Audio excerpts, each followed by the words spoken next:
शुभेच्छा।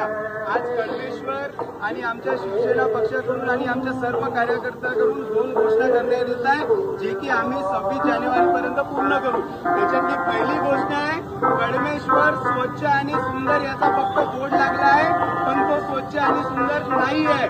याला स्वच्छ आणि सुंदर करण्याचा आजपासून आम्ही ठाम निर्णय घेतला आहे।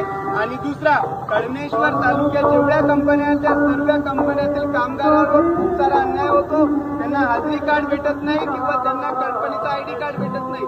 त्या सर्व कामगारांसाठी आम्ही कळमेश्वरमध्ये शिवसेना पक्षातर्फे त्यांना हाजरी कार्ड कसं मिळेल आणि त्यांच्यावर जो अन्याय होता तो कसा दूर होईल याच्यासाठी आजपासून 26 जानेवारीपर्यंत आम्ही प्रण घेतला आहे का हे पूर्ण काम करून कळमेश्वरच्या स्वातंत्र्य आणि भारताच्या स्वातंत्र्याचं नाव चांगलं उज्ज्वल करू। भारत माता की जय! भारत माता की जय!